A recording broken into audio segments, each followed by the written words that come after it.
Disclaimer. दोस्तों, ये कहानी केवल एक काल्पनिक रचना है। ये केवल लेखक के द्वारा रची गई यह एक कहानी है।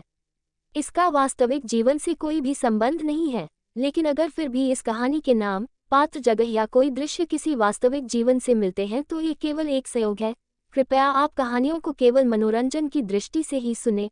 और साथ ही अगर आप इस चैनल नॉवल स्टोरी 2.6 पर पहली बार आए हैं तो चैनल को सब्सक्राइब और वीडियो को भर भर लाइक करना ना भूलें। धन्यवाद। एपिसोड 8। दूसरा दिन। हीर और सिम्मी दोनों ही एक साथ गाड़ी से बाहर आई। हीर तो उस मैंशन को देखकर उसकी खूबसूरती में खो ही गई। उसने हैरानी से मैंशन की तरफ देखते हुए ही कहा, सिम्मी, ये तुम्हारा घर है? ये तो पूरा महल है यार। तो सिम्मी ने मुस्कुराते हुए कहा, हीर, इसे बाहर से ही देखती रहोगी या अंदर भी चलोगी? चलो, मम्मा वेट कर रही है। तो हीर ने सिम्मी की तरफ देखा और कहा, सिम्मी, तुम्हारे घर में कितने लोग रहते हैं? तो सिमी ने काउंट करते हुए कहा, इस घर में हम 6 लोग रहते हैं, कभी कभी 5, क्योंकि मेरा एक भाई अक्सर दूसरे मेंशन में रहते हैं और वह कभी कभार ही यहाँ आते हैं। इतने बड़े महल में सिर्फ 5 लोग रहते हैं सिम्मी, हमारा तो पूरा मोहल्ला इस घर में समा जाए, बल्कि तब भी बहुत सारी जगह बचेगी। हीर ने बड़ी ही मासूमियत से कहा। तो सिमी ने हंसते हुए कहा, हीर, तुम लाती कहाँ हो ऐसी बातें, अब चलो, कहकर सिम्मी ने हीर का हाथ पकड़ा और उसे अंदर ले गई। हीर बहुत ही हैरानी से उस मैंशन को देखते हुए आगे बढ़ रही थी। वहां का बड़ा सा गार्डन बहुत ही खूबसूरत था। सिम्मी हीर का हाथ पकड़े हुए आगे चल रही थी। सिम्मी जब उस मैंशन के अंदर लेकर आई तो हीर की आंखें तो हैरानी से फटी की फटी रह गई।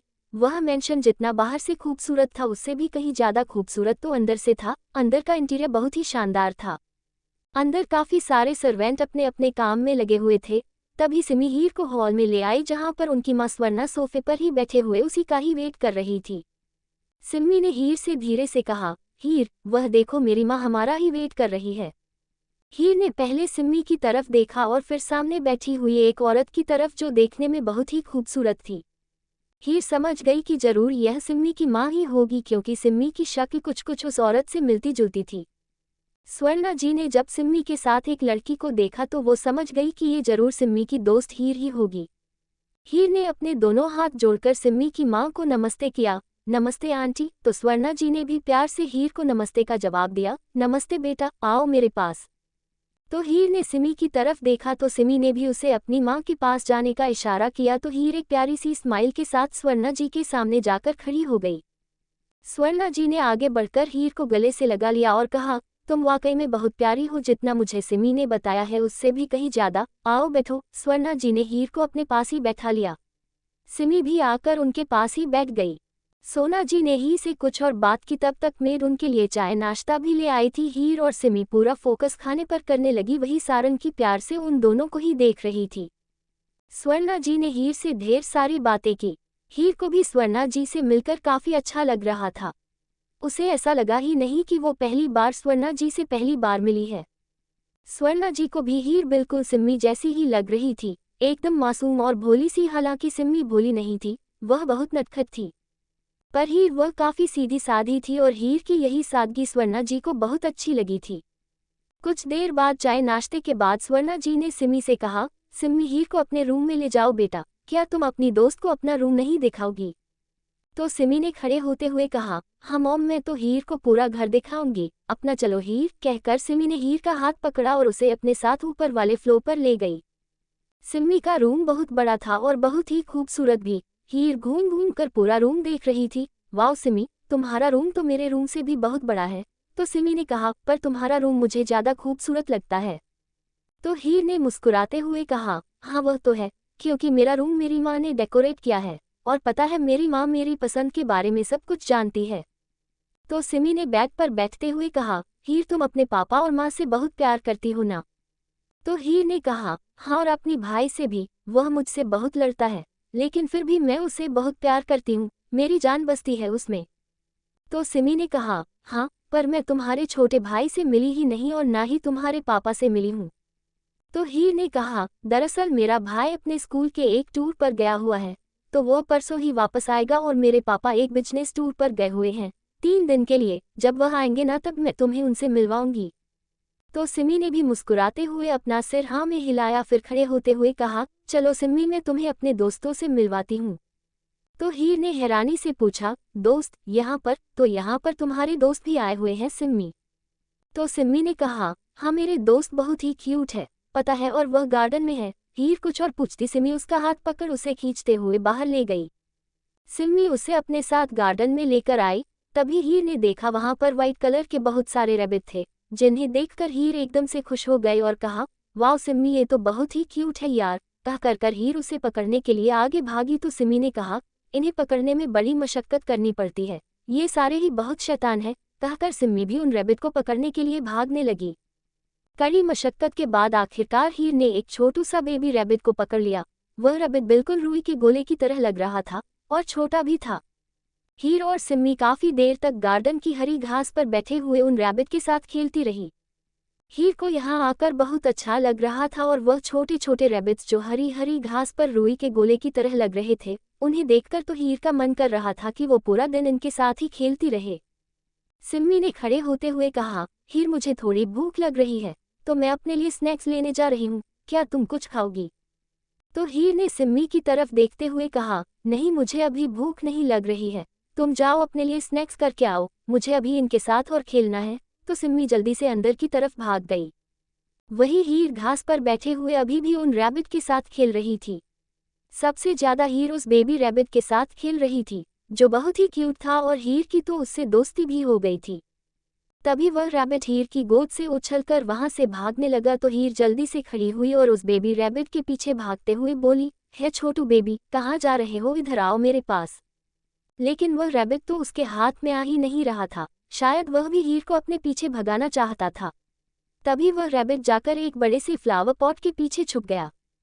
तो हीर ने अपनी कमर पर हाथ रखते हुए कहा, ओ तो तुम मेरे साथ हाइड एंड सीक गेम खेल रहे हो, रुको मैं अभी तुम्हें ढूंढती हूँ। कहकर हीर धीरे धीरे कदमों के साथ उस रैबिट की तरफ बढ़ने लगी। हीर ने जाकर जल्दी से उस रैबिट को वापस अपने हाथ में पकड़ लिया और लेकर उसे सीधी खड़ी हो गई। फिर उसने उस रैबिट को अपने सामने किया और कहा, बड़े शैतान हो तुम, इतना भगाया मुझे अपने पीछे। तभी हीर की नज़र सामने की तरफ गई जो एक कांच की दीवार थी। उस ग्लास वॉल में हीर अपना अक्स साफ देख पा रही थी, जिसे देखकर हीर के फेस पर बड़ी सी स्माइल आ गई। उसने फिर रैबिट से कहा, वह देखो तुम मेरे हाथ में और भी ज्यादा क्यूट लग रहे हो। कहकर हीर ने रैबिट को अपनी गोद में अच्छे से संभाला और अपने कदम उस ग्लास वॉल की तरफ बढ़ा दिए।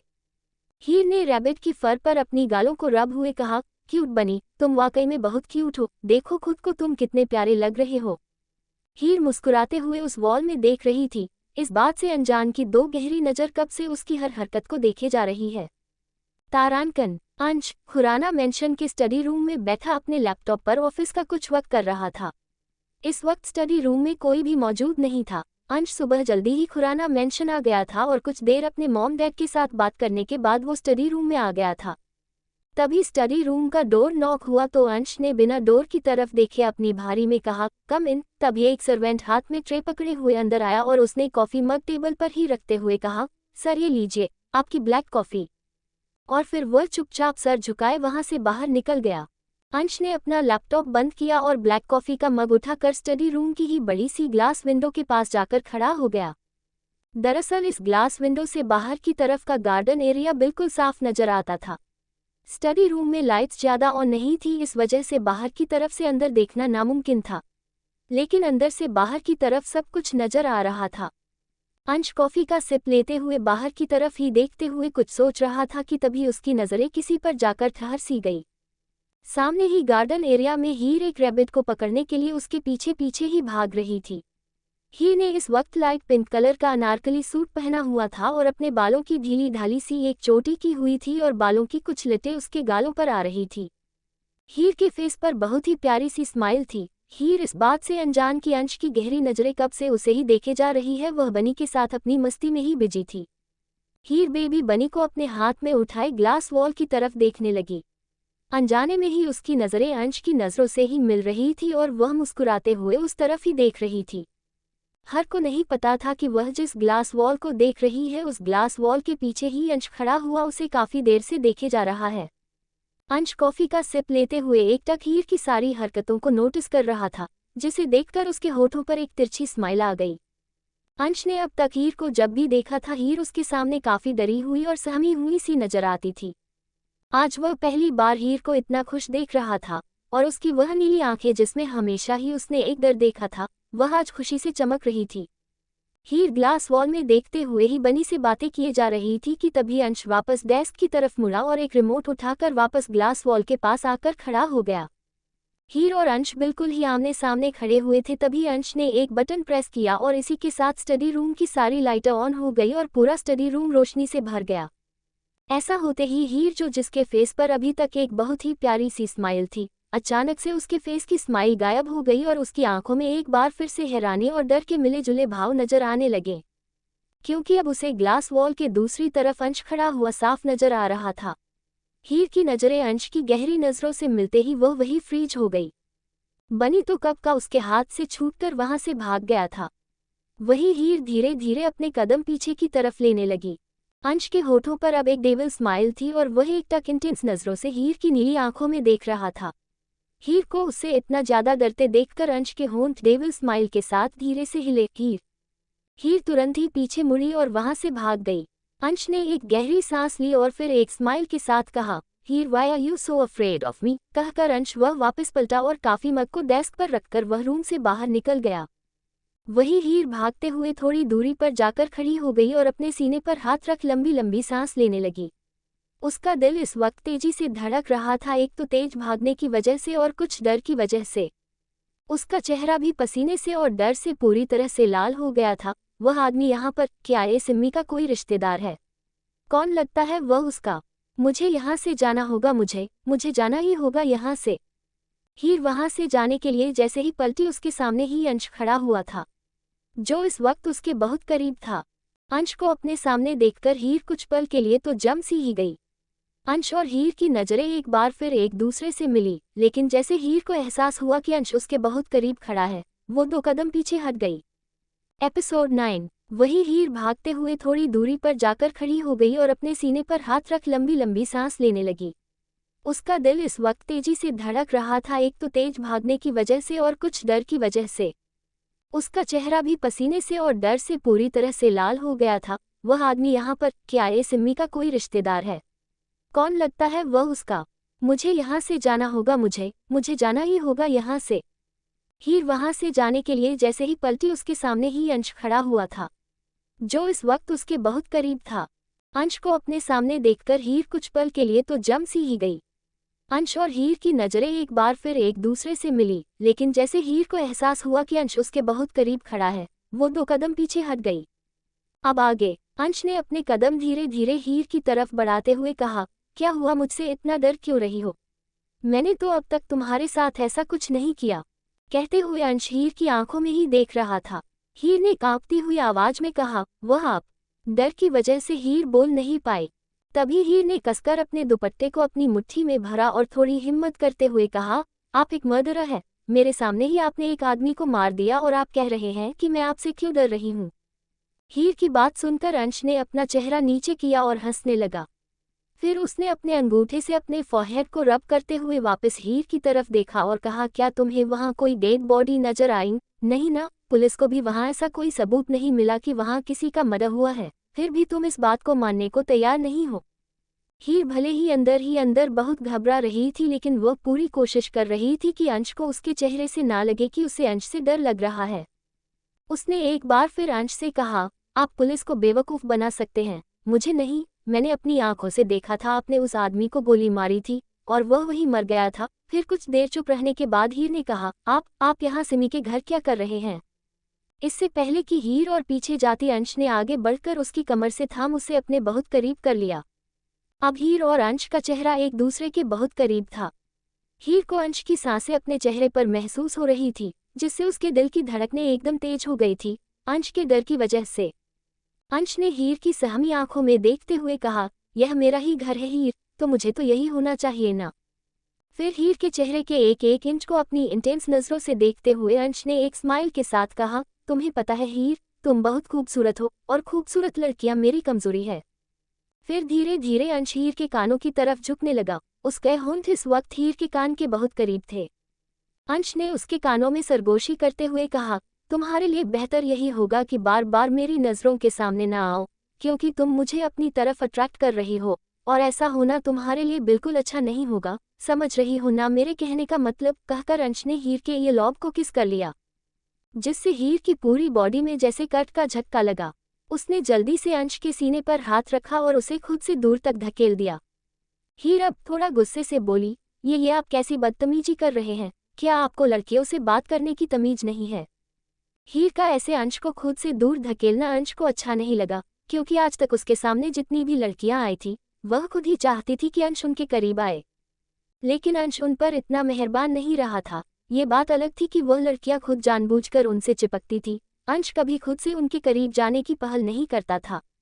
लेकिन हीर पहली लड़की थी जिसके करीब खुद अंश गया था, लेकिन हीर का उसे कैसे खुद से दूर कर देना कहीं ना कहीं अंश के ईगो को हट कर रहा था। जहां उसके चेहरे पर अभी एक स्माइल थी वहीं उसके चेहरे के भाव सख्त हो गए। उसने अपनी सख्त आंखों से हीर को घूरते हुए देखा और कहा, हाउ डरे यू डू दिस, तुम्हें तो मैं, कहते हुए अंश जैसे हीर की तरफ बढ़ने लगा। हीर डर कर 2 कदम फिर पीछे हो गई। उसे अंश का ऑरा बहुत ही खतरनाक लग रहा था। इससे पहले कि अंश हीर के और करीब जाता तभी सिम्मी की आवाज उनके कानों में आई, भाई आप यहाँ। सिम्मी की आवाज सुनकर अंश के बढ़ते कदम वहीं रुक गए। जहां सिम्मी की आवाज सुनकर अंश के चेहरे के भाव एकदम से बदल गए, वहीं हीर ने एक चैन की सांस ली, क्योंकि अंश के चेहरे के बदलते भाव देखकर हीर इतना तो समझ गई अंश सिम्मी के सामने कुछ भी नहीं करेगा और उसे कुछ नहीं कहेगा। तब तक सिम्मी अंश और हीर के पास आकर खड़ी हो गई और उसने सिम्मी की तरफ देखा और पूछा, सिम्मी वैसे ये लड़की कौन है, मैंने इसे अपने गार्डन में देखा तो इससे पूछने आ गया। जब सिम्मी ने अंश को भाई कहकर पुकारा तो हीर समझ गई कि यह जरूर सिम्मी का भाई है, इसीलिए उसने भी अब अपने आप को थोड़ा रिलैक्स कर लिया। सिम्मी ने अंश की बांह पकड़ते हुए कहा, भाई यही तो है मेरी बेस्ट फ्रेंड हीर, और हीर यह मेरे भाई हैं। अंश, मैंने तुम्हें कहा था ना कि मेरे एक भाई यहाँ नहीं रहते हैं, वह अक्सर अपने मेंशन पर रहते हैं, तो यह वही है, सिम्मी ने मुस्कुराते हुए कहा। सिम्मी की बात सुनकर हीर ने एक फेक स्माइल के साथ अंश की तरफ देखा। हालांकि हीर बहुत कोशिश कर रही थी अपने अंदर की घबराहट को छुपाने की, पर अंश उसकी आंखों में घबराहट को साफ देख पा और अंश के लिए उसका गुस्सा भी। लेकिन हीर में आज उसकी ईगो को हट किया था, इसके लिए अंश उसे ऐसे ही नहीं छोड़ने वाला था। उसने अपना हाथ आगे बढ़ाते हुए कहा, हेलो हीर, तुमसे मिलकर अच्छा लगा, कहकर अंश ने अपना हाथ आगे बढ़ाया। अंश के चेहरे पर भले ही स्माइल थी, लेकिन उसकी आंखों में उसकी शैतानियत साफ नजर आ रही थी। हीर ने पहले अंश के बड़े हुए हाथ को देखा और फिर सिम्मी की तरफ जो उसे इशारा कर रही थी अंश से हाथ मिलाने का, पर हीर ने अंश से हाथ मिलाने की बजाय अपने दोनों हाथ जोड़कर उसे नमस्ते कहा। हीर का ऐसा रिएक्शन देखकर अंश के दूसरे हाथ जो उसकी पॉकेट में था उसने कसकर अपनी मुट्ठी बंद कर ली, क्योंकि हीर बार बार उसके ईगो को हट कर रही थी और यह बात अंश से बर्दाश्त नहीं हो रही थी, लेकिन फिर भी वह सिम्मी के सामने खुद को नॉर्मल बनाए हुआ था। हीर ने सिम्मी से कहा, सिम्मी अब मुझे घर चलना चाहिए, देर हो रही है, माँ ने जल्दी आने के लिए कहा था ना। तो सिम्मी हीर के पास आए और उसका हाथ पकड़ते हुए बोली, इतनी जल्दी क्या है हीर, मैंने आंटी से कहा था ना कि मैं शाम को तुम्हें खुद घर छोड़ दूंगी और वो मान भी गई थी। मेरी मॉम ने भी कहा है कि तुम डिनर करके ही घर जाना। तो हीर ने एक बार फिर जोर देते हुए कहा, सिम्मी प्लीज ना, मेरी तबीयत थोड़ी ठीक नहीं है तो मुझे अभी घर जाना होगा। हीर को जिद करते देखकर सिम्मी ने भी हार मानते हुए कहा, ठीक है बाबा, चलो तुम्हें घर छोड़ दूं। तभी अंश जो दोनों की बातें सुन रहा था उसने सिम्मी से कहा, सिम्मी तुम कहो तो क्या मैं ड्रॉप कर दूं। तो हीर इस बात पर कुछ कह पाती उससे पहले ही सिम्मी ने खुश होते हुए कहा, क्यों नहीं भाई, और वहां से आते वक्त ना आप मुझे आइसक्रीम भी खिलाने ले जाना, आप बहुत दिन से मुझे बाहर लेकर नहीं गए हैं। तो अंश ने एक नज़र हीर की तरफ देखा और फिर सिम्मी से कहा, ठीक है, मैं अपनी गाड़ी में तुम्हारा वेट कर रहा हूँ, जल्दी आओ। हीर ने अंश को जाते हुए देखा, फिर सिम्मी से कहा, सिम्मी मैं कैब लेकर चली जाऊंगी, तुम्हें मेरे लिए परेशान होने की जरूरत नहीं है। तो सिम्मी ने कहा, तुम पागल हो क्या, तुम्हें मैं यहाँ लेकर आई हूँ तो मैं ही तुम्हें घर छोड़कर आऊंगी, आप चलो, देर मत करो, कहकर सिम्मी हीर का हाथ पकड़कर उसे अपने साथ ले गई। दरअसल हीर अंश के साथ एक ही गाड़ी में जाने के बारे में सोच भी नहीं सकती थी। उसके मन में तो यही चल रहा था कि क्या सिम्मी जानती है कि उसका भाई एक मर्डर है और यह वही इंसान है जिसने उसकी आंखों के सामने एक इंसान को मार दिया। उसका एक मन तो हुआ कि वह सिम्मी को ये बात बता दे, पर वो ये सोचकर चुप हो गई कि कहीं इससे सिम्मी की फैमिली में किसी तरह की परेशानी ना खड़ी हो जाए। हो सकता है कि सिम्मी अपने भाई के बारे में कुछ ना जानती हो, इसीलिए उसने इस बारे में सिम्मी को कुछ ना बताना ही सही समझा। अंश अपनी गाड़ी की ड्राइविंग सीट पर बैठे हुए उन दोनों का ही वेट कर रहा था। वह अपनी उंगलियों से स्टीयरिंग व्हील्स पर टैप कर रहा था। तभी उसने तिरछी नज़र से उस तरफ देखा जहां पर हीर सिम्मी के साथ उसी की गाड़ी की तरफ आ रही थी। हीर को आते देखकर अंश के चेहरे पर एक डेविल स्माइल आ गई। उसने धीरे से कहा, बहुत एटीट्यूड है ना तुम में हीर, पर मुझे लोगों को एटीट्यूड तोड़ना अच्छे से आता है। आज जो तुमने हरकत की है ना, ये तुम पर बहुत भारी पड़ने वाली है। अब तक सिम्मी और हीर अंश की गाड़ी तक आ गए थे। सिम्मी ने जल्दी से फ्रंट सीट का डोर ओपन किया और अंदर बैठ गई। हीर पीछे की तरफ का डोर ओपन कर चुपचाप अंदर बैठ गई और विंडो से बाहर देखने लगी। गाड़ी में अंश की मौजूदगी ही हीर को परेशान कर रही थी। वह तो बस जल्द से जल्द अपने घर जाना चाहती थी। वही अंश ने रियर मिरर को कुछ इस तरह से सेट किया जिससे वह पीछे बैठी हीर को आराम से देख सके। सिम्मी ने अंश से कहा, भाई चलो पहले हम लोग हीर को उसके घर छोड़ देते हैं, इसकी तबीयत थोड़ी ठीक नहीं है। अंश ने सिम्मी की बात का कोई जवाब नहीं दिया और गाड़ी स्टार्ट कर दी। हीर भले ही विंडो से बाहर देख रही थी, लेकिन वह साफ महसूस कर पा रही थी कि अंश की गहरी नज़रें कब से उस पर ही है। अंश ने एक नज़र रियर मिरर व्यू की तरफ डाली जिसमें उसे हीर नजर आई, जो विंडो से बाहर ही देख रही थी। हीर के चेहरे पर परेशानी साफ नजर आ रही थी। अंश जानता था कि हीर की परेशानी की वजह खुद अंश ही है। अंश ने सिम्मी से पूछा, सिम्मी तुम्हारी दोस्त ज्यादा कुछ बोलती नहीं है क्या? तो सिम्मी ने पीछे मुड़कर हीर की तरफ देखा और फिर अपने भाई से कहा, नहीं भाई, ये बहुत बोलती है, पर अभी इसकी थोड़ी तबीयत ठीक नहीं है ना, इसलिए चुप चुप बैठी है। क्यों हीर, मैं सही कह रही हूं ना? सिम्मी की बात सुनकर हीर ने आगे की तरफ देखा। तभी उसकी नज़र रियर मिरर पर गई जहां पर अंश की नज़रों से उसकी नज़रें मिलते ही तुरंत हीर ने अपनी नज़रें झुका ली। हीर की हरकत देखकर अंश के होठों पर एक बार फिर से तिरछी स्माइल आ गई। कुछ ही देर बाद अंश की गाड़ी हीर के घर के सामने आकर रुकी।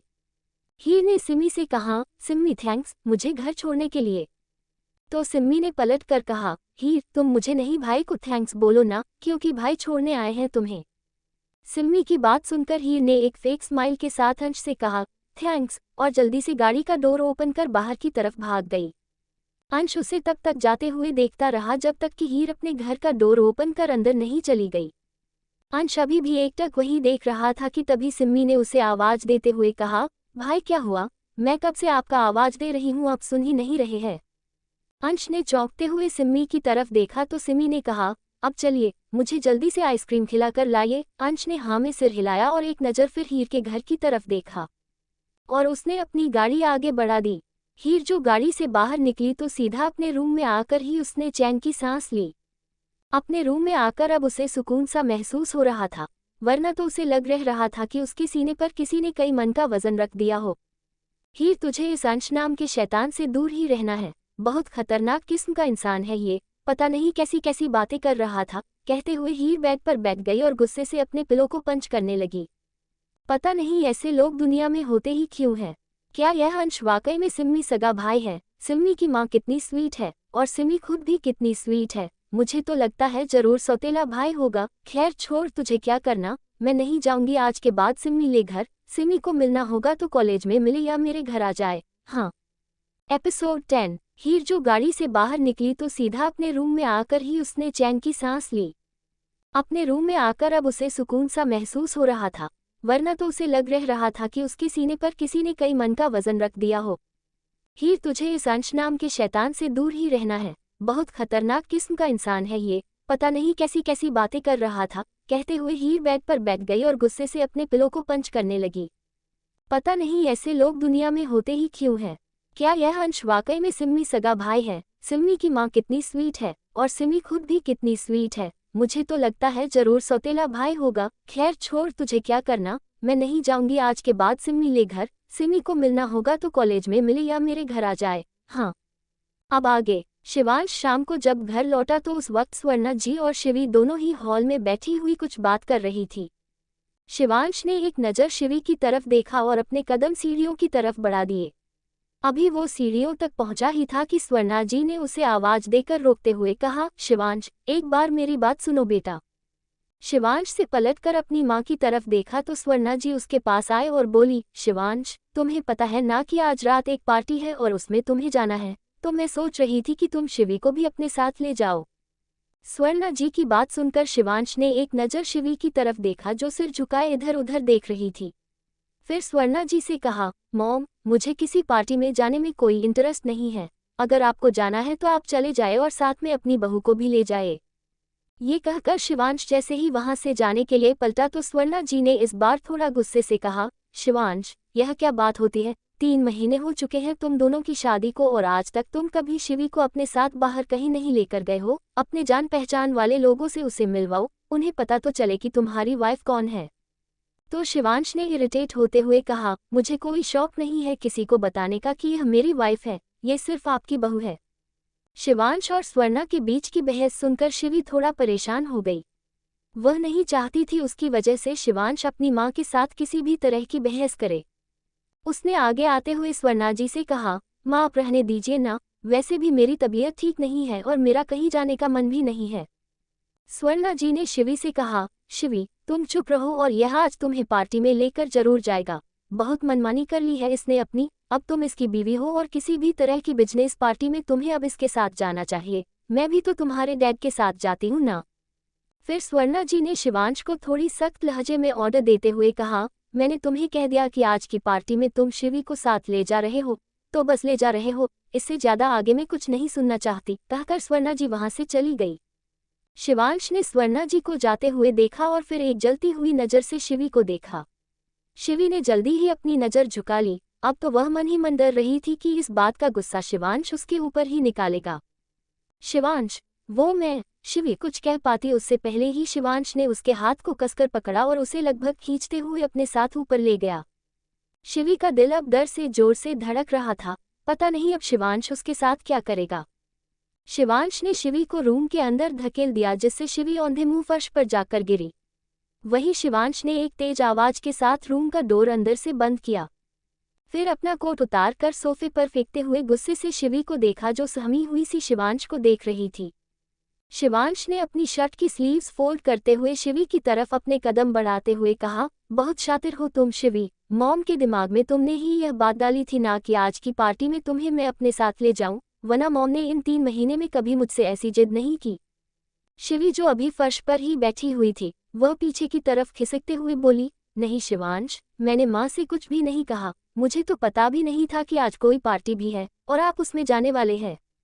शिवांश पंजों के बल उसके सामने ही बैठ गया और अपने घुटने पर एक हाथ रखते हुए बोला, कितनी अच्छी तरह से भोली होने की एक्टिंग करती हो तुम शिवी, मैं तुम्हें कई सालों से जानता हूँ, हमेशा अपने आप को भोला भाला दिखाकर लोगों को कैसे बेवकूफ़ बनाया जाता है ये तुमसे बेहतर कोई नहीं जान सकता, तुम शुरू से ऐसी ही थी। फिर शिवांश ने शिवी के गालों को कसकर पकड़ा और उसके चेहरे के करीब झुकते हुए कहा, मेरे साथ पार्टी में जाने का बहुत शौक है न शिवी, चलो अब तुम तैयार हो जाओ, आज तुम मेरे साथ पार्टी में ही जाओगी और वादा करता हूँ कि आज के बाद तुम कभी भी मेरे साथ कहीं बाहर जाने के बारे में सपने में भी नहीं सोचोगी, कहकर शिवांश ने झटके से शिवी को छोड़ा और वॉशरूम की तरफ बढ़ गया। शिवी आंखों में आंसू लिए शिवांश को जाता हुआ देखती रही। शिव को फ्लैशबैक का एक सीन याद आ गया जब वह सिर्फ 14 साल की थी।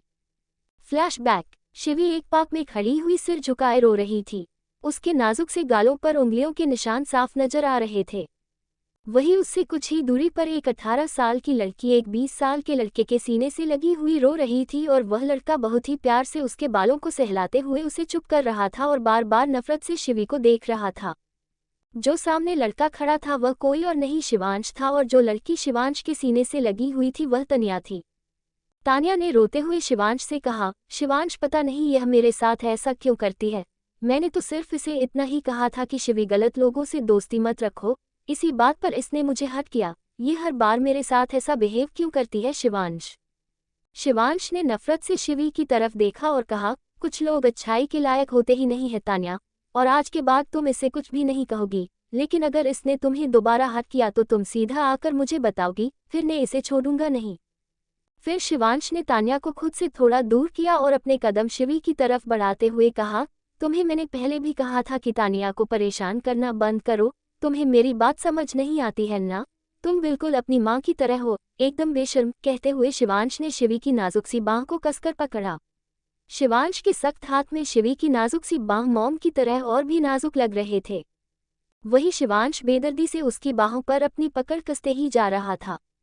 शिवी ने रोते हुए अपना हाथ शिवांश के हाथ पर रख दिया और अपनी बांह छुड़ाने की कोशिश करते हुए बोली, मैंने ऐसा कुछ नहीं किया, आप हमेशा मुझे हर्ट क्यों करते हैं, मैंने सच में ऐसा कुछ नहीं किया, मैंने तान्या दी को धक्का नहीं दिया था।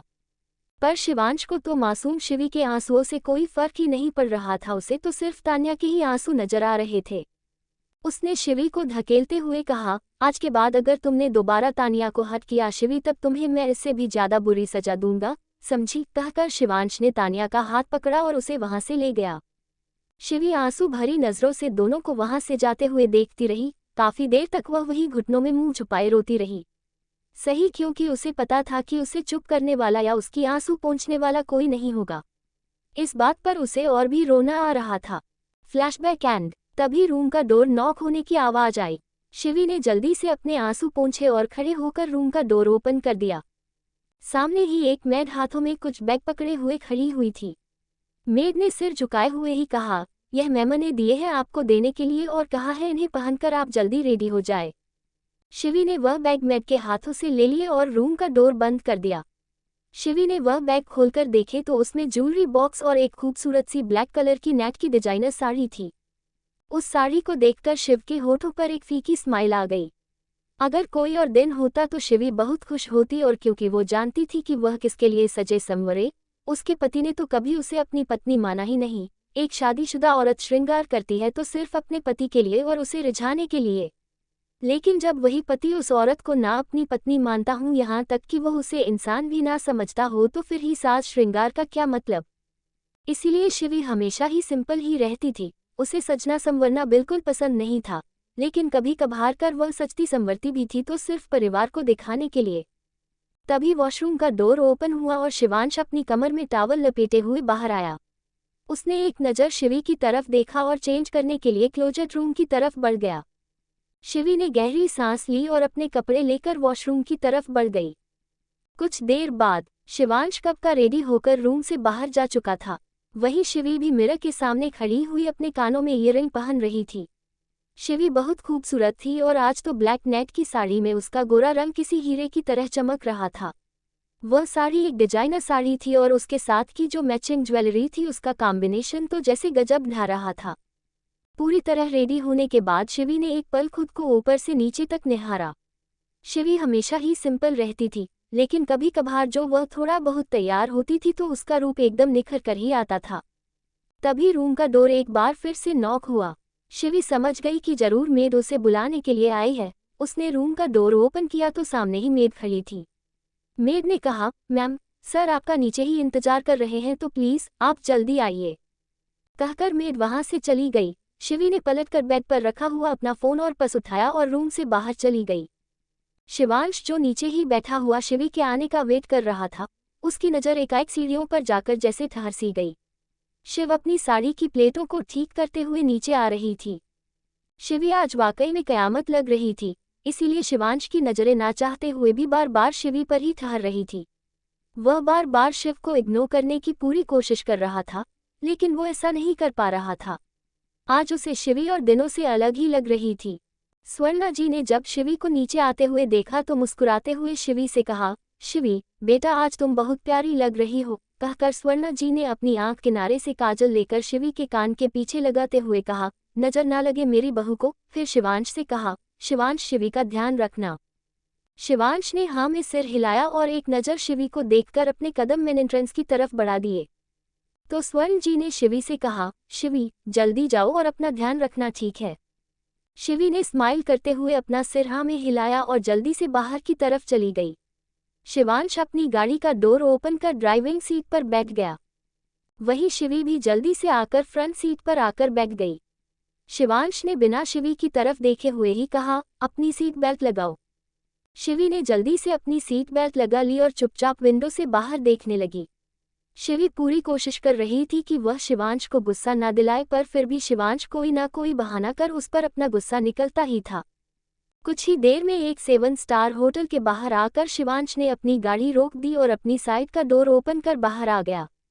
शिवी ने जल्दी से अपनी सीट बेल्ट खोली और डोर ओपन कर बाहर आ गई। शिवांश ने शिवी का हाथ पकड़ा और उसे गार्डन एरिया की तरफ ले गया। शिवी को थोड़ा अजीब लगा कि शिवांश अंदर जाने की बजाय उसे यहाँ क्यों ले आया। शिवांश ने उसका हाथ छोड़ते हुए कहा, अब जब तक मैं पार्टी से आ नहीं जाता चुपचाप यहीं खड़ी रहो। शिवी ने अपने आसपास देखा और थोड़ा घबराई हुई आवाज में पूछा, यहाँ पर पार्टी तो अंदर है ना। तो शिवांश ने एक फेक स्माइल के साथ कहा, ओह तो तुम्हें पार्टी में जाना है। तुमने क्या सोचा कि तुम ये प्लॉटिंग करोगी? तो मॉम की तरह मैं भी तुम्हारी बातों में आ जाऊंगा। तुमने मॉम को राजी तो कर लिया कि तुम्हें मेरे साथ पार्टी में आना है, पर तुम्हें पार्टी में ले जाना है या नहीं यह मैं डिसाइड करूंगा। अब मैं जा रहा हूँ अंदर पार्टी अटेंड करने और तुम मुझे यही मिलनी चाहिए। यहाँ से अगर तुम 1 इंच भी कहीं हिली तो तुम जानती हो ना मैं तुम्हारे साथ क्या करूँगा। कहकर शिवांश जैसे ही आगे बढ़ने लगा तभी वो पलटकर वापस पीछे आया और शिवी से कहा, और हाँ, बैठने की भी कोशिश मत करना, क्योंकि ये तुम्हारी पनिशमेंट है। तुमने जो आज चालाकी करने की कोशिश की है ना, उसकी सजा तो तुम्हें मिलनी चाहिए ना। तो पार्टी खत्म होने में 3 घंटे का वक्त लगेगा और 3 घंटे तक तुम मुझे यही खड़ी हुई मिलनी चाहिए, समझी? कहकर शिवांश ने अपने कदम आगे बढ़ा दिए। वहीं शिवी बेबस नजरों से अपने आसपास देख रही थी। उस गार्डन में कोई भी नहीं था सिवाय इक्का दुक्का लोगों के और शिव को वहां खड़े रहना बहुत अजीब भी लग रहा था। उसे बहुत रोना भी आ रहा था। हालांकि गार्डन एरिया में भी लाइट वगैरह थी, लेकिन फिर भी इस तरह से वहां खड़े रहना शिवी को अच्छा नहीं लग रहा था। शिवी को वहां खड़े खड़े 2 घंटे बीत चुके थे। उसके पैरों में भी दर्द हो रहा था, लेकिन शिवांश का ऑर्डर था कि वह बैठे भी ना, इसीलिए खड़े रहना उसकी मजबूरी थी। अब तो जोर से बारिश भी शुरू हो चुकी थी और बारिश के नीचे खड़े हुए शिवी पूरी तरह से भीगते हुए ठंड से कांप रही थी। उसकी इतनी भी हिम्मत नहीं थी कि वह किसी पेड़ के नीचे जाकर खड़ी हो जाए, क्योंकि उसे डर था कि अगर वह ऐसा करेगी तो शिवांश इस बात के लिए भी उस पर गुस्सा करेगा। इसीलिए वह अपने हाथों को अपने सीने से लगाए हुए ठंड से कांप रही थी। बारिश के नीचे खड़े हुए शिविर को 2 घंटे और बीत गए, लेकिन अभी तक शिवांश बाहर नहीं आया था। शिवी की साड़ी जो नेट की थी भीगने की वजह से पूरी तरह से ट्रांसपेरेंट हो गई थी और वहां से गुजरने वाले लोग उसे अजीब नजरों से शिवी को देख रहे थे। शायद शिवी को इस ठंड में इतनी परेशानी नहीं हो रही थी जितनी परेशानी उसे लोगों की नजरों से हो रही थी। उसे अपनी बेबसी पर रोना आ रहा था। ठंड की वजह से उसकी नाक भी बिल्कुल लाल हो गई थी और उसका चेहरा पूरा लाल हो चुका था। तभी कुछ देर बाद शिवांश होटल से बाहर आया। बाहर तेज बारिश थी। इरिटेट होकर उसने खुद से ही कहा, डेम, यह बारिश को भी अभी शुरू होना था। सोचकर शिवांश ने अपने कदम पार्किंग एरिया की तरफ बढ़ा दिए। वह इन सब में तो भूल ही गया था कि वह शिवी को अपने साथ लेकर आया है। शिवांश ने अपनी गाड़ी में बैठा और गाड़ी स्टार्ट कर वहां से निकल गया। वहीं शिवी बेचारी तो बारिश में भीगते हुए अभी भी शिवांश के लौटने का इंतजार कर रही थी। एपिसोड 11। शिवी की साड़ी जो नेट की थी भीगने की वजह से पूरी तरह से ट्रांसपेरेंट हो गई थी और वहां से गुजरने वाले लोग उसे अजीब नजरों से शिवी को देख रहे थे। शायद शिवी को इस ठंड में इतनी परेशानी नहीं हो रही थी जितनी परेशानी उसे लोगों की नजरों से हो रही थी। उसे अपनी बेबसी पर रोना आ रहा था। ठंड की वजह से उसकी नाक भी बिल्कुल लाल हो गई थी और उसका चेहरा पूरा लाल हो चुका था। तभी कुछ देर बाद शिवांश होटल से बाहर आया। बाहर तेज बारिश थी। इरिटेट होकर उसने खुद से ही कहा, डेम, यह बारिश को भी अभी शुरू होना था। सोचकर शिवांश ने अपने कदम पार्किंग एरिया की तरफ बढ़ा दिए। वह इन सब में तो भूल ही गया था कि वह शिवी को अपने साथ लेकर आया है। शिवांश ने अपनी गाड़ी में बैठा और गाड़ी स्टार्ट कर वहां से निकल गया। वहीं शिवी बेचारी तो बारिश में भीगते हुए अभी भी शिवांश के लौटने का इंतजार कर रही थी। अब आगे शिवांश अभी 10 मिनट की दूरी तक ही पहुंचा था कि तभी फ्रंट सीट पर रखा हुआ शिवी का फोन रिंग करने लगा। शिवांश ने उस फोन की तरफ देखा तो फोन पर उसकी मॉम का नंबर फ्लैश हो रहा था। तब जाकर शिवांश को याद आया कि वह शिवी को तो वही भूल आया है। उसने गुस्से से स्टीयरिंग पर अपना हाथ मारते हुए कहा, ओह शिट, वो अभी भी वही है। शिवांश ने दोबारा अपनी गाड़ी को यू टर्न लिया और वापस होटल की तरफ गया। शिवी को बारिश में खड़े हुए काफी वक्त बीत चुका था और वह पिछले 5 घंटे से एक ही जगह खड़ी हुई थी। धीरे धीरे उसकी हिम्मत भी जवाब दे रही थी। ये तो शिवी ही जानती थी कि वह खुद को कैसे संभाले हुए हैं। आखिर वह थी तो एक इंसान ही ना और एक नाजुक सी लड़की। ठंड और थकान की वजह से तभी शिवी की आंखों के आगे अंधेरा छाने लगा और वो बेसुध होकर वहीं घास पर ही गिर गई।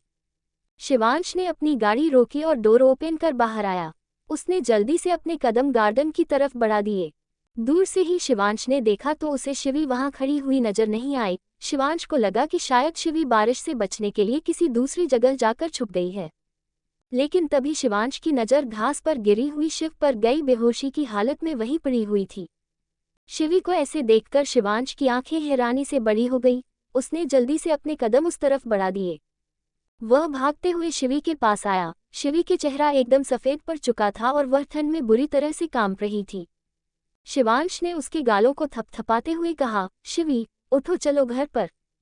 शिवी तो बेहोश थी, उसका पूरा शरीर ठंडा पड़ चुका था। शिवांश को कुछ गलत होने का अंदेशा हुआ। उसने शिवी को जल्दी से अपनी गोद में उठा लिया और जल्दी से अपने कदम गाड़ी की तरफ बढ़ा दिए। शिवांश ने शिवी को गाड़ी की पिछली सीट पर लेटा दिया और जल्दी से अपनी सीट पर आकर गाड़ी स्टार्ट कर वहां से चला गया। शिवांश ने घर जाने की बजाय गाड़ी अपनी विला की तरह बढ़ा दी। अगर वह शिवी को इस हालत में घर लेकर जाता तो उसकी मॉम का गुस्सा उस पर ही बरसने वाला था और भला वह अपनी मॉम को क्या जवाब देता कि शिवी इतना ज्यादा कैसे भीग गई कि उसकी तबीयत खराब हो गई। इस बेवकूफ़ लड़की को इतना नहीं पता था क्या कि अगर बारिश हो रही है तो किसी दूसरी जगह चली जाए, वहां खड़े रहना जरूरी था क्या? इडियट, शिवांश ने इरिटेट होते हुए कहा और एक नज़र पलटकर शिवी की तरफ देखा। शिवांश की गाड़ी उसके विला के सामने आकर रुकी। शिवांश जल्दी से अपनी गाड़ी से बाहर आया और पीछे की सीट से शिवी को अपनी गोद में उठाए रूम की तरफ बढ़ गया। विला में इस वक्त एक भी सर्वेंट मौजूद नहीं था, क्योंकि शिवांश इस विला में बहुत कम ही आया करता था। अगर कोई सर्वेंट था भी तो भी शाम 7 बजे के बाद इस विला में नहीं आ सकता था। 7:00 बजे के बाद यहाँ के सारे सर्वेंट क्वार्टर की तरफ चले जाते थे। ये शिवांश का ही ऑर्डर था। शिवांश ने शिवी को बेड पर लिटाया। अब जाकर शिवांश की नजरें शिवी के कपड़ों पर गई। बारिश में भीगने की वजह से उसकी साड़ी पूरी तरह से ट्रांसपेरेंट हो चुकी थी, जिससे उसकी बॉडी साफ रिवील हो रही थी। शिवी को ऐसे देखकर कुछ पल के लिए तो शिवांश को दिल में एक हलचल सी महसूस हुई, लेकिन तुरंत ही शिवांश ने अपनी नजरें शिवी पर से फेर ली। तभी उसके दिमाग में आया, ओ शिट, ऐसे कपड़ों में पता नहीं किस किस की गंदी नजरें शिवी पर पड़ी होगी। उसने अपने बालों में हाथ फेरा, फिर कबर्ड के पास जाकर अपनी एक टी शर्ट निकालकर वापस बेड की तरफ आया। इस वक्त तो विला में एक मेड भी मौजूद नहीं थी जिससे शिवांश शिवी के कपड़े चेंज करवा पाता, इसीलिए ये काम भी उसे ही करना था। शिवांश के हाथ शिवी के कपड़ों की तरफ बढ़े, लेकिन तुरंत ही उसने अपने हाथ पीछे की तरफ ले लिए। यह मैं कैसे कर सकता हूँ? उद्धरण चिन्ह। फिर शिवांश ने इरिटेट होकर अपने बालों में हाथ फेरा और कहा, करना पड़ेगा तुझे शिवांश, इसकी हालत देख और मैं डॉक्टर के सामने इसे ही नहीं आने दे सकता। शिवांश ने गहरी सांस ली और रिमोट उठाकर रूम की लाइट बिल्कुल डिम कर दी, लेकिन उस डिम लाइट में भी शिवी का गोरा जिस्म उसे साफ नजर आ रहा था। शिवांश ने साइड टेबल से एक ब्लाइंड फोल्ड निकाला और उसे अपनी आंखों पर बांध लिया। शिवांश धीरे धीरे एक एक करके शिवी के कपड़ों को खोलने लगा। शिवांश भले ही कितनी भी कोशिश कर रहा था, लेकिन उसका हाथ बार बार शिवी की बॉडी के सॉफ्ट हिस्से से टच हो रहा था, जिसका एहसास होते ही उसे अपनी बॉडी में एक हलचल सी महसूस हो रही थी। शिवी की सॉफ्ट बॉडी का टच शिवांश के दिल की धड़कनें बढ़ा रहा था, जिस वजह से शिवांश खुद भी अब गहरी सांस लेने लगा। अब ये तो वही जानता था कि इस वक्त उस पर क्या बीत रही है, इसीलिए वह जल्दी जल्दी इस काम को खत्म करना चाहता था। जल्दी ही उसने शिव के भीगे हुए सारे कपड़ों को निकाल दिया। उसने बेहोश शिवी को उठाकर बैठाया और अपने सीने से लगा लिया, क्योंकि अब उसे शिवी को टी शर्ट भी पहनानी थी। पर ऐसा करने से शिवांश की खुद की हालत खराब हो रही थी, क्योंकि शिवी की गर्म सांसें शिवांश को अपनी गर्दन पर महसूस हो रही थी, जिससे उसके रोंगटे खड़े हो गए। शिवांश ने जल्दी से शिवी को वह शर्ट पहना दी और आंखों पर बंदी पट्टी को खोल दिया, क्योंकि जिस जगह उसने शिव को लिटाया था वह जगह गीले कपड़ों की वजह से गीली हो चुकी थी। इसलिए शिवांश ने वापस शिवी को अपनी गोद में उठाया और उसे बेड के दूसरी तरफ लेटा दिया और उसे अच्छी तरह से ब्लैंकेट से कवर कर दिया। शिवांश ने एक बार फिर शिवी के चेहरे की तरफ देखा। शिवी का मासूम सा चेहरा पूरी तरह से मुरझा गया था, लेकिन फिर भी शिवी बहुत खूबसूरत लग रही थी, क्योंकि ठंड की वजह से उसकी नाक बिल्कुल लाल हो गई थी और उसकी थरथराते होंठ, जिन्हें देखकर शिवांश एक बार फिर जैसे उसे देखता ही रह गया। तभी रूम का डोर नॉक हुआ। शिवांश ने तुरंत शिवी से अपनी नज़र में फेर ली और जाकर रूम का डोर ओपन कर दिया। सामने ही एक लेडीज डॉक्टर खड़ी हुई थी। शिवांश ने उसे अंदर आने के लिए कहा। दरअसल शिवांश ने गाड़ी में ही डॉक्टर को विला में आने के लिए कह दिया था। डॉक्टर ने जल्दी से अपना ट्रीटमेंट शुरू कर दिया। फिर कुछ देर बाद शिवांश से कहा, देखिए मिस्टर खुराना, वैसे तो मैंने जो ट्रीटमेंट करना था वह कर दिया है, लेकिन आप उनके हस्बैंड हैं तो मैं ये बात आपसे कह ही सकती हूँ। अगर आप चाहते हैं कि उनकी तबीयत थोड़ा जल्दी ठीक हो तो इन्हें हीट देना बहुत ज़रूरी है। समझ रहे हैं ना मेरी बात? डॉक्टर की बात शिवांश अच्छे से समझ गया कि डॉक्टर क्या कहना चाहती है, इसीलिए उसने ना चाहते हुए भी अपना सिर हाँ में हिलाया। डॉक्टर फिर रूम से बाहर चली गई। शिवांश ने रूम का डोर बंद किया और एक नज़र शिवी की तरफ देखा। शिवांश ने पहले क्लोजेट रूम में जाकर अपने भी कपड़े चेंज किए और वह काफी देर तक सोफे पर बैठे हुए शिवी को ही देखते हुए यही सोच रहा था, क्या उसका ये करना सही है। उद्धरण चिन्ह, क्योंकि वह ये तो समझ गया था कि शिवी के करीब जाकर उसके मन में अलग ही तरह के एहसास आने लगते थे, और जो डॉक्टर ने कहा है अगर वह ऐसा करता है तो कहीं वह खुद पर से अपना कंट्रोल न खो दे, क्योंकि ऐसा करके वह तान्या के साथ धोखा नहीं करना चाहता था। पर शिवांश तुझे ये करना ही होगा, क्योंकि अगर इसकी तबीयत खराब रही तो कल मॉम को पता चल जाएगा और मॉम का सारा गुस्सा मुझ पर ही निकलने वाला है, क्योंकि यह तो अपनी भोली भाली सूरत बनाकर साफ बच जाएगी। शिवांश ने गहरी सांस ली और बेड के पास आकर उसने अपनी शर्ट उतार कर साइड में फेंक दी और शिवी के करीब जाकर खुद को भी बेड से कर लिया। शिवांश ने शिवी की कमर में हाथ थाम उसे खुद से बिल्कुल चिपका लिया। शिवी जो अभी इंजेक्शन की वजह से अब गहरी नींद में थी, वह भी शिवांश के सीने की गर्माहट पाकर उसमें जैसे सिमट सी गई। शिवी की गर्म सांसें शिवांश को अपने सीने पर महसूस हो रही थी। ये पहली बार था जब शिवी उसके इतना ज्यादा करीब थी। शिवांश की मजबूरी थी, वरना वह शिवी को कभी भी खुद के इतना करीब नहीं आने देता। शिवांश ने गहरी सांस लेते हुए खुद से कहा, शिवांश कंट्रोल, ये शिवी है, तान्या नहीं। तुझे आज रात खुद को किसी भी तरह से कंट्रोल करना है। तू तान्या के साथ धोखा नहीं कर सकता। शिवी सिर्फ तेरे नाम की पत्नी है और कुछ नहीं। शिवांश खुद से ये बातें करते हुए अपना माइंड डाइवर्ट करने की कोशिश करने लगा। बीतते वक्त के साथ शिवांश की आंखें भी अब नींद से बंद हो गई। सुबह का वक्त, शिवांश की जब नींद खुली तो उसकी आंखों के सामने सबसे पहले शिवी का मासूम चेहरा आया जो उसके सीने पर सिर रखे सो रही थी। शिवांश कुछ पल के लिए तो उसे देखता ही रह गया, क्योंकि शिवी सोते हुए बहुत प्यारी लग रही थी, एकदम डॉल की तरह। उसके सॉफ्ट बाल उसके आधे चेहरे को ढके हुए थे। शिवांश को पता ही नहीं चला कि कब उसकी उंगलियां शिवी के गुलाबी गालों को सहलाने लगी। तभी शिवी को अपने गालों पर एक गुदगुदी का एहसास हुआ, जिस वजह से वह नींद में ही कसमसाने लगी। उसने धीरे से अपनी आंखें खोली और जैसे ही उसकी नज़र शिवांश की नज़रों से मिली वह तुरंत हड़बड़ा कर शिवांश से दूर हो गई। वही शिवांश भी एकदम अपने होश में आया और उसने अपनी नज़रें शिवी से फेरते हुए पूछा, अब तुम्हारी तबीयत कैसी है। शिवांश के ये सवाल पूछने का तरीका बहुत ही रुड था, तो शिवी ने धीरे से कहा, हाँ मैं ठीक हूँ और सॉरी मैं आपके पास। शिवांश उसकी बात को इग्नोर करते हुए बेड से खड़ा हुआ और कहा, जल्दी से चेंज कर लो, हमें घर वापस जाना है। कहकर शिवांश वॉशरूम की तरफ बढ़ गया। तभी वह वापस शिवी की तरफ पलटा और कहा, और घर जाकर मॉम से कल रात के बारे में कुछ मत कहना, समझी। कह देना कि कल रात पार्टी में लेट हो गया था इसीलिए हम लोग होटल में ही रुक गए। इससे ज्यादा एक शब्द मत कहना, वरना तुम्हारे लिए अच्छा नहीं होगा। कहकर शिवांश वापस वॉशरूम की तरह पलटा और चला गया। शिवी जो अब तक चुपचाप शिवांश की बातें सुन रही थी, तभी उसने अपना सिर झुका लिया और उसके होठों पर एक प्यारी सी स्माइल आ गई।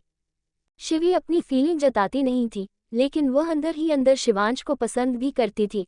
भले ही शिवांश उसे कितना भी टॉर्चर करता हो, पर वह शिवांश से नफरत नहीं कर पाई। उसे पता ही नहीं चला कि कब उसके मासूम से दिल में शिवांश के लिए एहसास जागने लगे, और आज पहली बार था जब वह शिवांश के इतना ज्यादा करीब थी। शिवी ने खुद से ही कहा, शिवी, क्या तू रात भर उनके एक ही बेड पर थी और इन्होंने तुझे अपने पास आने भी दिया। तभी शिवी की नज़र अपने कपड़ों पर गई और एकदम हैरानी से उसकी आंखें बड़ी हो गई। मेरे कपड़े, ये किसने चेंज किए होंगे? क्या इन्होंने चेंज किए? मतलब इन्होंने कल रात मुझे ऐसे ही देखा। सोचकर ही शिवी का चेहरा शर्म से लाल हो गया। रात का वक्त, एक सुनसान जगह पर 4 आदमी रस्सियों से बंधे हुए सड़क पर ही बैठे हुए थे। उन चारों को एक ही रस्सी से बांधा गया था और वह चारों ही पूरी तरह से भीगे हुए थे, पानी से नहीं पेट्रोल से। वो चारों ही दहशत भरी नजरों से अपने सामने खड़े हुए शैतान को देख रहे थे। वह शैतान कोई और नहीं, अंश खुराना था।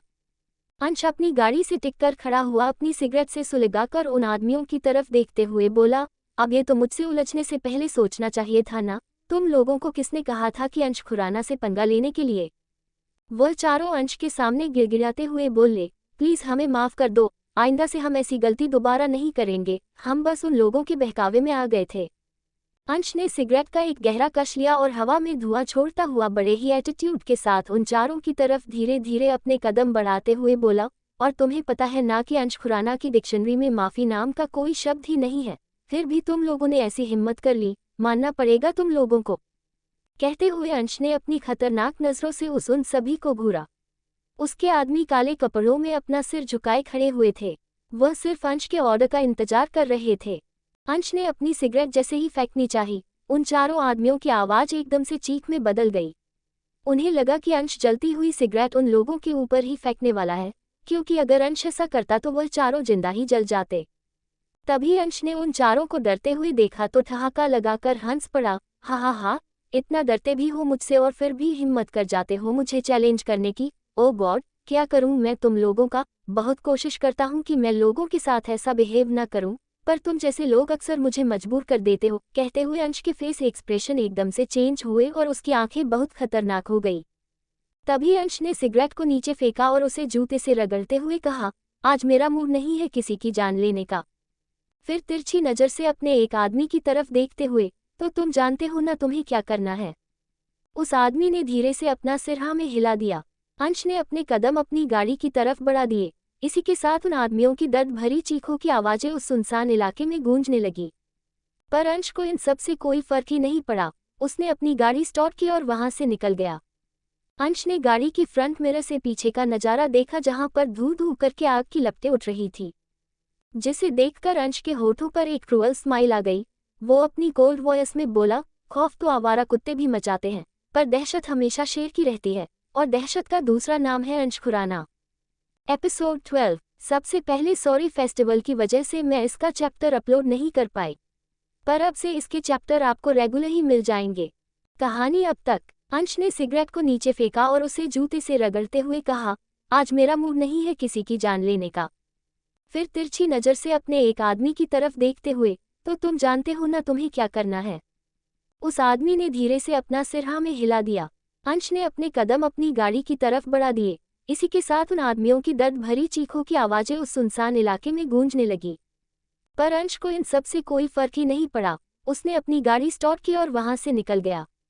अंश ने गाड़ी की फ्रंट मिरर से पीछे का नज़ारा देखा जहां पर धू धू करके आग की लपटें उठ रही थी, जिसे देखकर अंश के होठों पर एक क्रूअल स्माइल आ गई। वो अपनी कोल्ड वॉइस में बोला, खौफ तो आवारा कुत्ते भी मचाते हैं, पर दहशत हमेशा शेर की रहती है, और दहशत का दूसरा नाम है अंश खुराना। Smile with horns. अब आगे। रात का वक्त। हीर अपनी माँ के साथ बैठे हुए रात का डिनर कर रही थी। सुधा जी ने खाना खाते हुए ही हीर से पूछा, हीर तुम आज सिम्मी के घर गई थी, कैसा लगा तुम्हें उसका घर।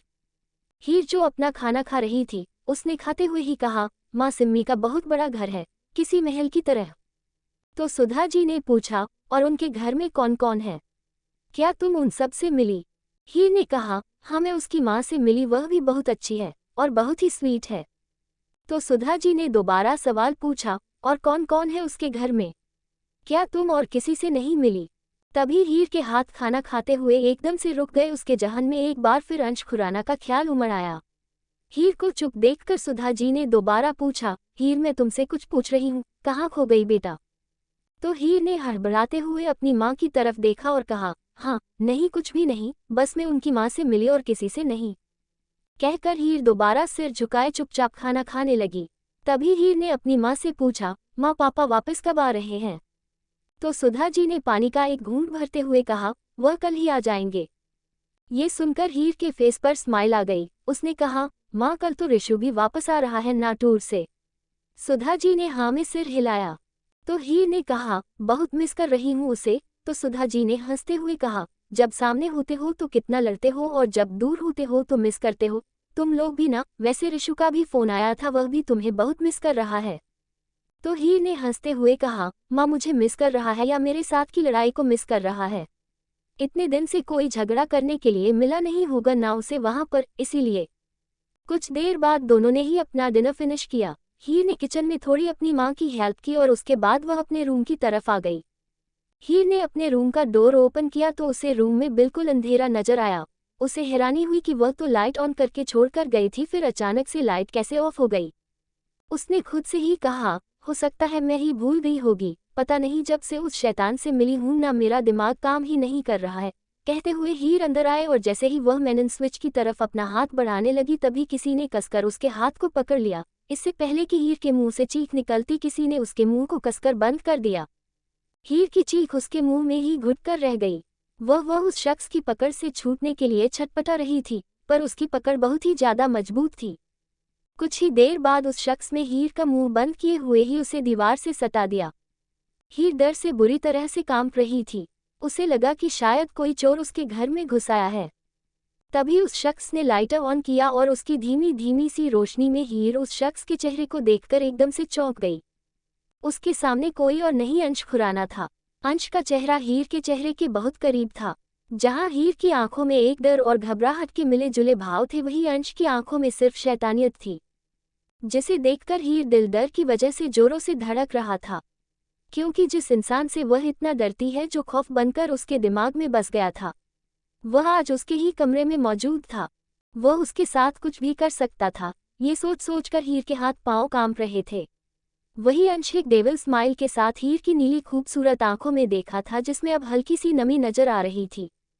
दिल जो सुरूर है तेरी आंखों में, वो बात कहाँ मखाने में, बस तू मिल जाए तो फिर क्या रखा है जमाने में। दिल।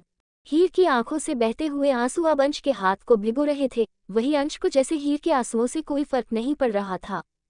हीर ने अपने हाथ अंश के सीने पर रखे और जोर से उसे खुद से दूर धकेलने लगी, पर वह अंश को खुद से दूर कर ही नहीं पा रही थी। अंश ने अपनी नजरें झुकाकर हीर के हाथ को देखा, जिससे वह अंश को खुद से दूर करने की कोशिश कर रही थी। अंश ने अपने मजबूत हाथ में हीर की नाजुक कलाई को पकड़ लिया और फिर हीर आंखों में देखते हुए ही उसके हाथ को चूम लिया। अंश के ऐसा करने से हीर की पूरी बॉडी में जैसे सनसनी सी फैल गई। अंश ने फिर धीरे से अपनी मैग्नेटिक वॉइस में कहा, क्या हुआ हीर, मुझे खुद से तू नहीं कर पा रही हो। कहने के साथ ही अंश ने हीर की कलाई मोड़कर उसके हाथ को उसकी पीठ से लगा दिया, जिससे हीर अब अंश के बहुत करीब आ गई। इसके साथ अंश ने अपना एक हाथ बढ़ाकर लाइट ऑन कर दी, जिस वजह से पूरा कमरा रोशनी से भर गया। अंश ने धीरे से उसके होठों से अपनी हथेली हटाई तो हीर ने अपनी कांपती आवाज में कहा, तुम यहाँ क्यों आए हो और तुम मेरे पीछे क्यों पड़े हो। अंश ने एक अजीब सी हंसी के साथ हीर के मखमली गाल को अपने अंगूठे से सहलाते हुए कहा, तुम इतना रो क्यों रही हो। क्या मैंने अभी तक तुम्हारे साथ कुछ किया है? नहीं ना, और तुमने क्या कहा कि तुमने ऐसा क्या किया है जो मैं तुम्हारे पीछे पड़ा हूँ? तो सुनो हीर, गुनाह तुमने नहीं, गुनाह तुम्हारी खूबसूरत नशीली आंखों ने किया है, जिसके आगे मुझे अब शराब का नशा भी फीका लगने लगा है। इसका मतलब समझ रही हो हीर, मैं क्या कहना चाह रहा हूँ? हीर ने धीरे से अपना सिर ना में हिलाया तो अंश ने हंसते हुए हीर के गालों को कसकर पकड़ा और कहा, कितनी भोली हो तुम, कोई बात नहीं, मैं समझा देता हूँ ना। अंश खुराना आज तक खुद कभी किसी लड़की के करीब नहीं गया, पर तुम वह पहली लड़की हो जिसके करीब मैं आना चाहता हूँ। अंश की बात सुनकर हीर की आंखें डर से बड़ी हो गई। उसने जैसे ही अपनी माँ को पुकारने के लिए अपना मुंह खोला, अंश ने उसके सॉफ्ट होठों पर अपनी उंगली रख दी और कहा, डोंट मेक दिस मिस्टेक हीर, क्योंकि तुम्हारी माँ और तुम इस घर में अकेली हो। तुम्हारी माँ तुम्हें कभी मुझसे नहीं बचा पाएगी, और अगर मुझे गुस्सा आ गया तो तुम सोच भी नहीं सकती कि मैं तुम्हारे साथ क्या करूँगा। फिर हीर अंश हीर से थोड़ा दूर हुआ और उसके कमरे पर नज़र डालते हुए कहा, इस रूम में इस वक्त तुम मेरे साथ अकेली हो, और तुम जानती हो ना कि मैं एक मर्द हूँ, क्योंकि तुमने खुद मुझे किसी का मदद करते हुए देखा है। तो मेरे लिए एक और जान लेना मामूली सी बात है, पर नहीं, मैं तुम्हारी जान नहीं लूंगा, क्योंकि तुम्हें तो अब सारी जिंदगी अपने पास रखूंगा। फिर जान से कौन जाएगा हीर? कहते हुए अंश की आंखों में एक पागलपन नजर आ रहा था, जो उसे और भी खतरनाक बना रहा था। वही हीर अंश की बात का मतलब समझ रही थी। अब उसे रोना आ गया और वह रोते हुए बोली, मेरी माँ को कुछ मत करना, प्लीज उन्हें कुछ मत करना। हीर को ऐसे रोते हुए देखकर अंश फिर से उसके करीब आया और हीर को खींचकर अपने सीने से लगाते हुए कहा, डोंट क्राई बेबी, मैं उनके साथ कुछ नहीं कर रहा, पर क्या करूं, लोगों के एटीट्यूड मुझसे बर्दाश्त नहीं होते हैं। खाने के साथ ही अंश के फेस एक्सप्रेशन एकदम से चेंज हो गए। फिर उसने हीर के बालों को कसकर पकड़ा और उसका चेहरा अपने सामने करते हुए कहा, जो आज तुमने हिम्मत की है ना मुझे एटीट्यूड दिखाने की, तुम्हें क्या लगा था कि मैं इस बात को ऐसे ही जाने दूंगा? मैं अंश खुराना हूँ, अच्छे अच्छों को अपने कदमों में झुकाना जानता हूँ। फिर तुम तो एक नाजुक सी लड़की हो, तुम्हारा एटीट्यूड तोड़ना मेरे लिए ज्यादा बड़ी बात नहीं है।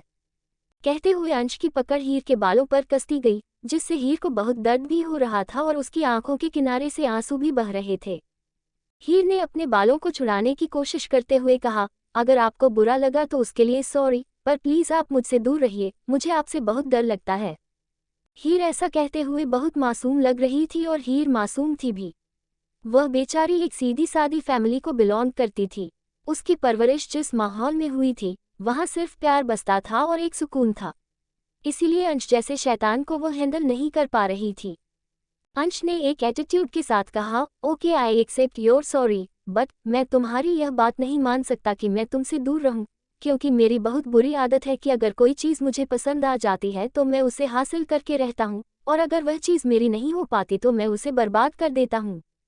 फिर झुककर हीर के ये लॉब को किस करते हुए, और बेबी डॉल, मुझे तुम पसंद आ गई हो, इसीलिए फ़ायदे में रहोगी अगर मेरी बन जाओगी, वरना तुम्हें बर्बाद करने से पहले मैं सोचूंगा भी नहीं। कहते अंश की नज़र हीर की संगमरमर जैसी गर्दन पर बने काले तिल पर ठहर गई, जो अंश को काफ़ी अट्रैक्ट कर रहा था, क्योंकि हीर की एकदम मखमली गोरी स्किन पर वो काला तिल बहुत ही खूबसूरत लग रहा था। अंश का मन उसे अपने होंठों से छूने का कर रहा था। उसने अपने होंठ उस तिल पर रख दिए और उसे जोर से बाइट कर लिया।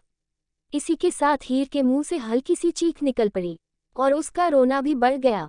वो अब अंश की पकड़ से छूटने के लिए छटपटाने लगी, पर अंश पर हीर की छटपटाने का कोई असर नहीं हो रहा था। वो तो बाइट वाली जगह को अपनी गर्म टंग से सहला रहा था और बीच बीच में उसे सक भी कर रहा था। आज के लिए बस इतना ही। कैसा लगा आज का एपिसोड कमेंट बॉक्स में ज़रूर बताना, और हमारे चैनल नॉवल स्टोरी 2.6 को ऐसे ही सपोर्ट करते रहिएगा। धन्यवाद।